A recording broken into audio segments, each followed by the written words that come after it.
Ситуация в республике характеризуется 29 новыми случаями коронавирусной инфекции. При этом 17 случаев зарегистрировано в столице нашей республики, по 2 случая зарегистрировано в Мегино-Кангаласском, Мирнинском, Нерюнгринском, Татинских районах, по 1 случаю в Алданском, Ленском, Чурапчинском и Вено-Пытантайском улусе. Особое внимание хочу обратить внимание на случаи, зарегистрированные в Вено-Пытантайском улусе в связи с тем, что достаточно длительное время сама по себе санитарно-эпидемиологическая ситуация в отдаленном районе Вено-Пытантайском была в целом благополучная.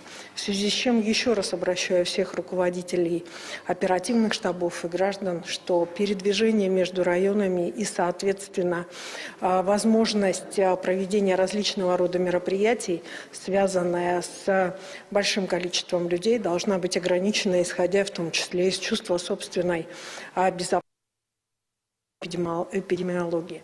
Всего с начала пандемии у нас проведено 1 021 999 тестов. За последние сутки протестировано 1856 человек. На настоящий момент в республике достаточно активно идет вакцинация. Всего на территорию республики поступило 110 812 доз вакцины. Вчера поступила и вакцина, которая относится к производителю «Вектора». В течение суток она будет размаркирована и, соответственно, поступит в том числе в поликлиники нашего города. Уважаемые жители Республики Саха-Якутия, приближаются майские праздники. И, безусловно, сегодня необходимо для того, чтобы все-таки более безопасно себя ощущать на майских праздниках, и вы посетить своих возрастных родственников, пожилых, в связи с чем сейчас приглашаем вас на прививочные участки во всех районах нашей республики. Я напоминаю, что вакцина ставится 2 раза. В связи с этим после первой вакцины должно пройти соответствующий, 14 или 21 день, в зависимости от вида вакцины, в связи с чем приглашаем вас на вакцинацию, которая будет проведена во всех учреждениях здравоохранения республики, в том числе и в субботу-воскресенье.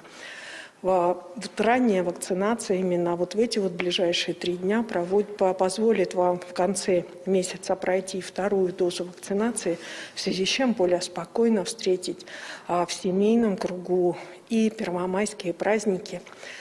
Кроме того, хочу обратить ваше внимание, уважаемые жители Республики Саха-Якутия. Действительно, мониторинг, который мы проводим, показывает, что достаточно большое количество граждан во многом достаточно расслабились, стали снимать маски и чувствуют какую-то свою определенного рода уже такую мнимую безопасность как таковую.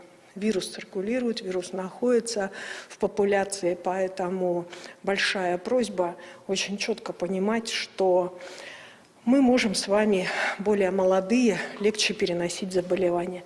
Для старшего поколения, которое из-за наших действий, того, что мы являемся переносчиками заболеваний, до сих пор находится на режиме самоизоляции.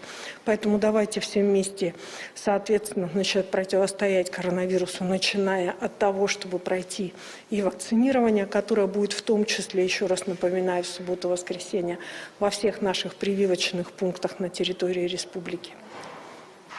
Ольга Валерьевна, спасибо большое. Это был брифинг оперативного штаба об актуальной эпидобстановке, а мы переходим к выпуску новостей.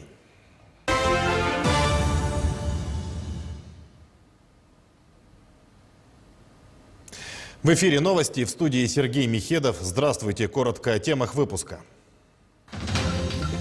Движение по участкам дорог Сангар и Кобяй временно закрыли для движения на 2 автозимниках. Снижена грузоподъемность. Капитальный ремонт